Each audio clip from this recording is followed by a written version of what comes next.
Bonjour à toutes et à tous et bienvenue sur RN Brush Painting. Déjà, je vous présente mes meilleurs vœux pour cette nouvelle année 2025, qu'elle soit pleine de couleurs, pleine de pitous et surtout qu'on arrive à les peindre. Et ça déjà, c'est une bonne résolution.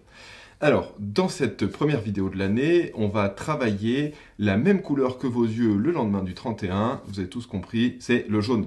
Et on va pas s'entraîner sur n'importe quelle armée puisqu'aujourd'hui, on va essayer de faire un Imperial Fist. Alors, pour vous montrer un petit peu ce qu'on va aborder, j'ai fait des premiers tests et on va essayer de reproduire ça justement en essayant d'utiliser le moins de peinture possible. L'idée, c'est de vous permettre, avec l'aérographe, avec quelques couleurs, c'est-à-dire on va essayer d'en utiliser que deux, d'avoir un rendu déjà assez sympa pour un tabletop où vous n'avez pas spécialement envie de vous prendre la tête, mais vous voulez quand même un rendu assez chouette.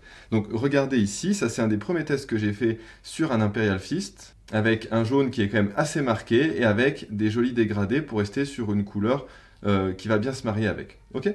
Et l'idée, ça va être de reproduire ce schéma. Alors, petite particularité, vous savez que j'utilise beaucoup le blanc avant de travailler les couleurs. Et bien dans ce cas-là, le Space Marine que l'on va travailler aujourd'hui, il ne sera pas noir, et non, il est rouge. Alors, pourquoi il est en rouge? Eh bien, tout simplement, puisque vu qu'on travaille des peintures contrastes qui sont quand même assez diluées, et encore plus avec l'aéro, avec une application de couches très fines, donc on va s'occuper justement de mettre du blanc sur cette couleur-là. L'idée, c'est que vous puissiez gagner du temps, c'est-à-dire utiliser une sous-couche rouge. Donc moi, dans ce cas-là, j'ai pas de sous-couche rouge, donc j'ai fait une sous-couche noire classique, et après j'ai recouvert la figurine de ce rouge-là, de chez Prince Auguste. Mais vous pouvez tout à fait acheter une bombe rouge dans le marché, n'importe laquelle, pour gagner du temps. Et l'idée, c'est de partir de ce rouge et d'arriver à la fin sur ce joli Imperial Fist. Ok? Eh bien écoutez, on attaque la recette et après on démarre. Alors, pour effectuer cet Imperial Fist, on va donc avoir besoin de notre encre en intensité blanc. Je prends toujours le même, voilà, qui va nous servir à poser nos lumières avant d'appliquer la couleur. Ensuite, pour rester dans le thème, je vais utiliser le Imperial Fist Yellow, d'accord, qu'on a chez Game Workshop, toujours en peinture contraste. Donc celui-ci va nous permettre de donner en fait l'ensemble de la couleur à la figurine. Et à la fin, on fera quelques éclaircies avec, par exemple, alors c'est des jaunes que j'ai sélectionnés, mais vous pouvez aussi en trouver d'autres. Moi, j'ai le Volcanic Yellow que j'aime bien chez AK. Et après, on fera quelques touches de points lumineux avec le Ice Yellow. Ok? Eh bien écoutez, on ne peut pas faire plus simple. On prend l'aéro, le blanc, et c'est parti. Alors dans cette première étape, on va donc prendre notre encre d'intensité. On va venir mettre quelques gouttes de diluant. Vous voyez, je vais en mettre même pas 3. Voilà, l'idée c'est juste de lubrifier le godet de l'aérographe, puisqu'on est quand même sur une peinture qui est très liquide. Hein. Voilà. On mélange bien notre mixture, et vous voyez, on a une texture qui est pas mal, hein, qui est proche de celle du lait.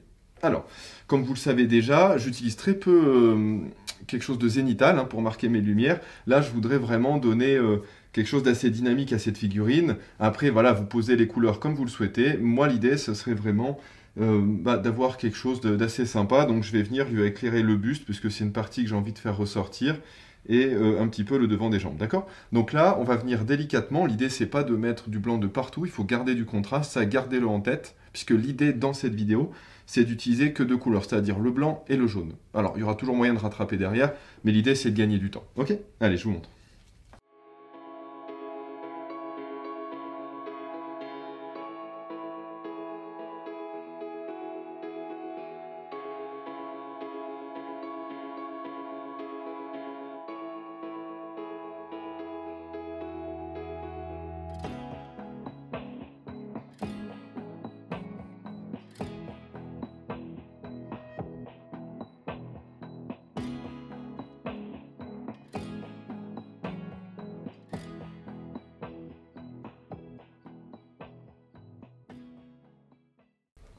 Alors, si des fois vous avez l'impression que votre encre vient ricocher sur la figurine, c'est peut-être que vous essayez de trop recouvrir d'un coup. Il ne faut pas oublier que votre peinture a quand même besoin d'un petit temps de séchage avant de pouvoir continuer. Donc n'essayez surtout pas de recouvrir en totalité la figurine du premier coup, parce que sinon vous allez faire des trucs pas très jolis. Vous voyez, donc là déjà on a quelque chose d'assez sympa, puis on va venir au fur et à mesure. Là je vais attaquer d'autres parties de la figurine et je vais venir appuyer des points blancs là où j'ai déjà mis du blanc.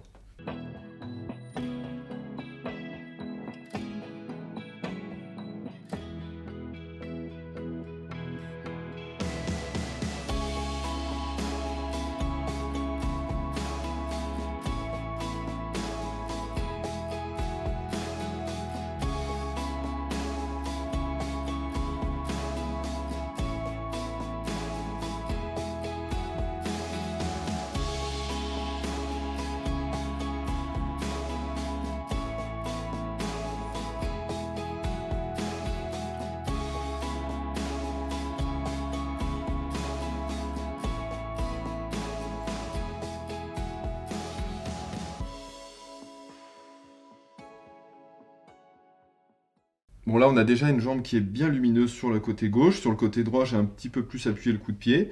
Voilà, après vous le faites un petit peu à votre sauce.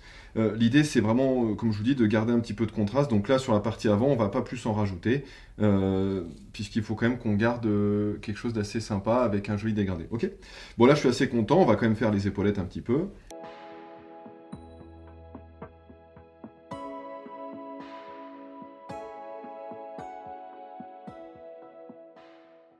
Alors, petit détail sur l'épaulette, je ne sais pas si vous avez vu, je fais des petits mouvements de spirale avec l'aéro.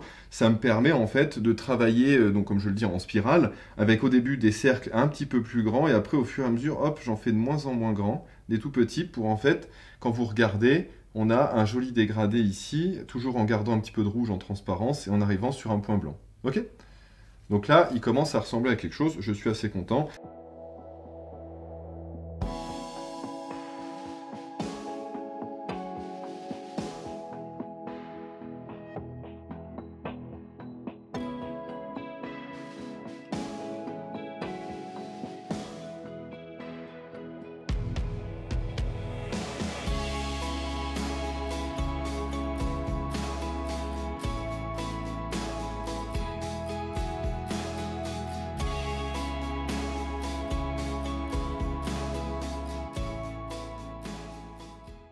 Donc vous voyez, si on regarde notre Marines d'ici, on voit clairement le jeu de lumière qui vient l'éclairer. On va encore rajouter un petit peu de détails là sur ces plaques d'armure au niveau des jambes. Maintenant, l'idée c'est pas de se retrouver avec quelque chose qui est complètement sombre derrière, sinon le jaune va ressembler à rien. Donc on va quand même venir ajouter quelques points de lumière, notamment sur les tibias et un petit peu sur le pactage, d'accord ?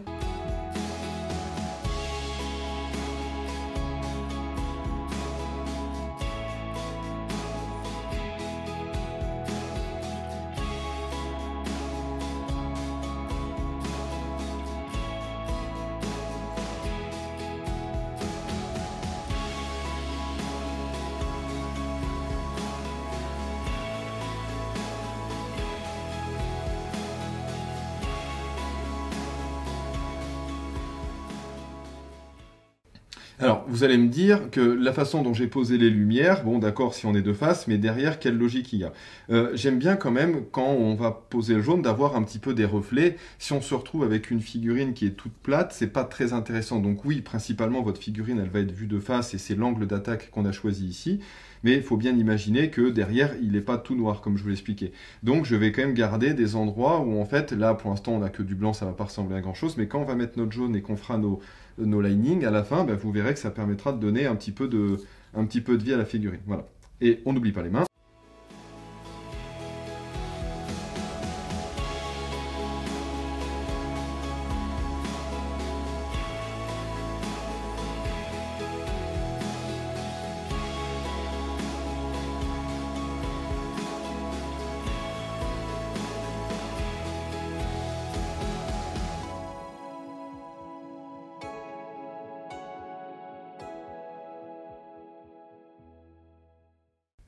Eh bien, écoutez, pour le moment, je suis quand même relativement content. On voit quand même avec des jolis reflets rouges en transparence et on a un blanc forcément qui ressort différemment que sur du noir. Alors, le rouge, je vous en ai parlé tout à l'heure, je vous ai pas expliqué la vraie raison, j'ai un petit peu oublié.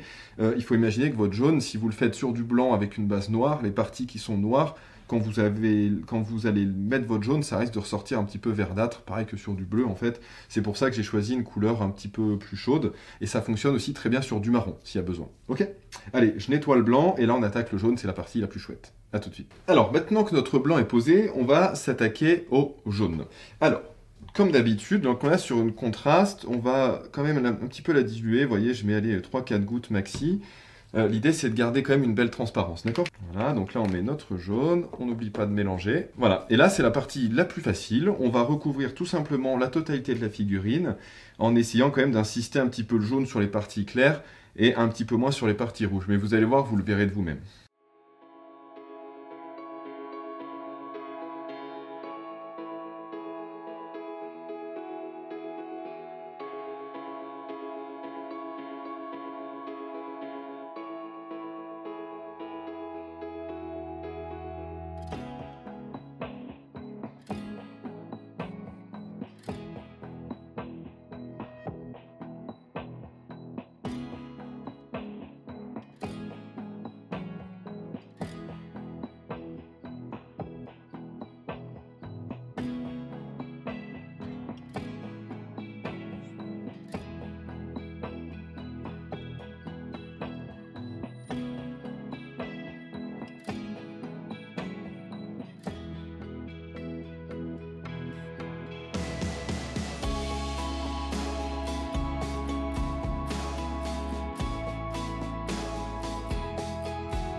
Alors, je fais une petite pause à ce moment de la vidéo.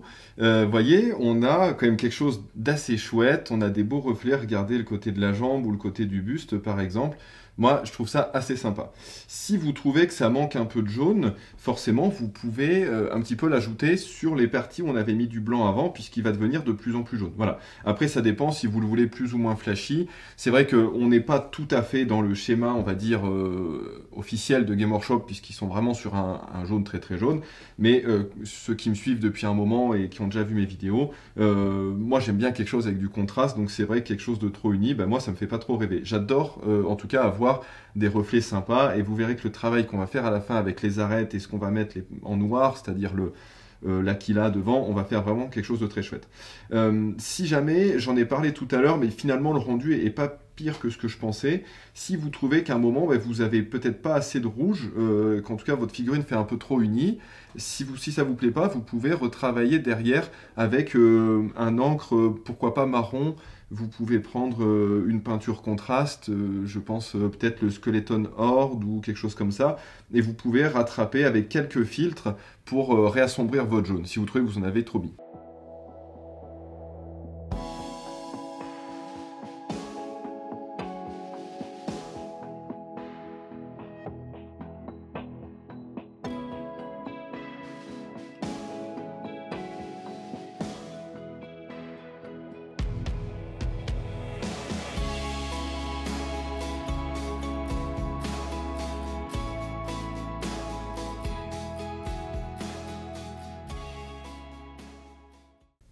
Et voilà, on a quelque chose déjà un petit peu plus jaune.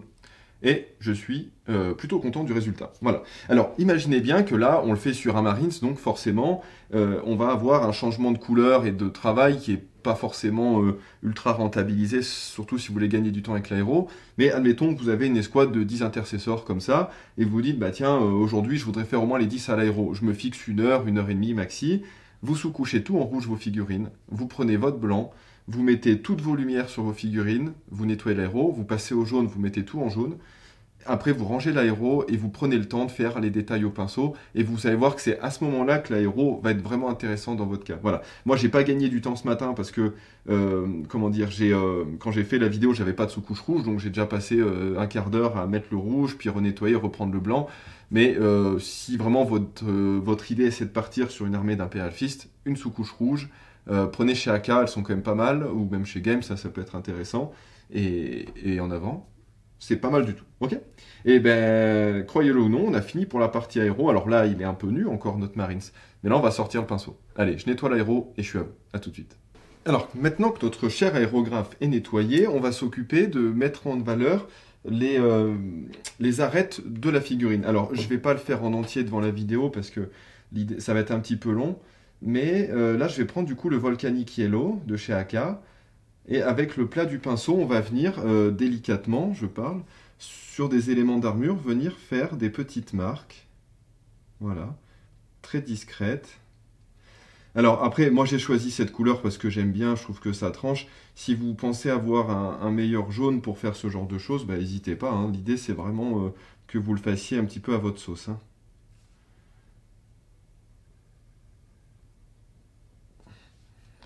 Et regardez la différence, par exemple, si on regarde cette partie-là qui a les arêtes, et les autres, on a quand même quelque chose de bien plus défini. Hein.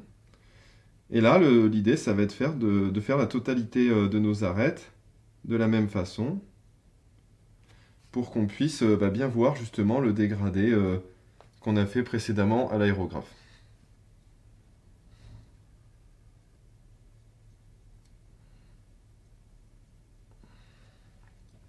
Je trouve que le Volcanic Yellow est pas mal. La dernière fois, je l'avais fait avec le Imperial Fist Yellow de chez Games, mais en fait, il était vraiment trop... Je dis pas trop jaune, mais presque un peu fluo. Et je trouve que ça cassait un petit peu. L'avantage du Volcanic Yellow, c'est qu'il est légèrement orangé, et je trouve que ça se marie plutôt bien.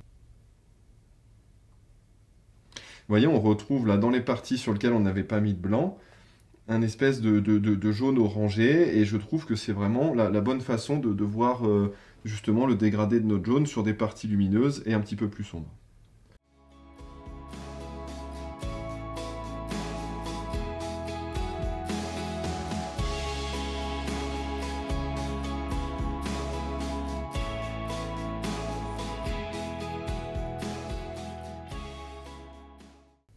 Alors après, rien ne vous oblige à faire la totalité des arêtes. Il faut en faire quand même de façon à ce qu'on puisse bien voir le dégradé, notamment celle du plastron. Mais là, tout à l'heure, je changerai de pinceau parce que celui-ci, il est peut-être un peu gros pour faire ce que je veux.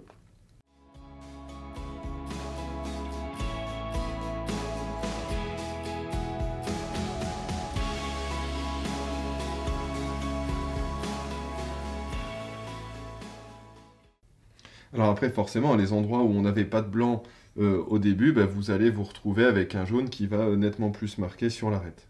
Mais vous voyez déjà comme on apporte de la définition à ce qu'on a fait.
Bon, je pense que vous avez compris le principe au niveau des arêtes. Pour vous montrer ce qu'on peut rajouter, si vraiment vous voulez des parties assez lumineuses, vous pouvez rajouter du ice yellow. Donc c'est presque ivoire en fait, mais un petit peu jaune. Et vous pouvez venir ajouter des points un petit peu lumineux à des parties vraiment les plus claires. Si vraiment vous voulez donner voilà, quelques petites parties un peu plus vivantes. Et voilà, bah c'est la fin de cette vidéo. J'espère que ça vous a plu. Je vous montre notre petit Imperial Fist de près. Alors pas trop de près, parce que sinon on va voir tous les défauts. Pour y revenir, on a quand même quelque chose d'assez sympa, avec un joli dégradé. Regardez, on a quand même un jaune qui est bien marqué là, avec des parties ombragées que je trouve très très chouettes. Si on reprend notre modèle de base, je trouve qu'il manquait peut-être un petit peu de jaune, et encore, on n'en est pas très loin. Mais franchement, je suis content de ce qu'on a fait. Alors, c'est pas la technique ultime pour peindre un Imperial Fist. Jamais je me permettrai de vous dire que c'est comme ça qu'il faut faire. Mais très franchement, avec 2 couleurs à l'aéro, si on compte pas le rouge et qu'on le met en sous-couche, très franchement, là, vous en avez pas beaucoup qui vont présenter les trucs comme ça. Donc surtout, faites-vous plaisir. Vous avez vu que c'était super satisfaisant. Allez, on s'embête un tout petit peu avec le blanc, mais après, quand on passe le jaune, c'est que du bonheur. Un petit peu de travail d'arête, et vous n'êtes pas obligé de toutes les faire si vous voulez pas y passer des plombes. Un petit peu de noir. Alors, bien sûr, l'arme, je l'ai pas fini, mais très franchement, on a un petit soldat de Dorn qui est quand même loin d'être moche. Voilà. Eh bien écoutez, merci pour tout, et surtout merci pour vos messages et vos commentaires. On est de plus en plus nombreux, on a franchi la barre des 1600, donc je suis super content. Et surtout, bah, dites-moi ce que vous pensez de cette vidéo en commentaire, et je vous dis à très bientôt pour le prochain tuto. Ciao ciao!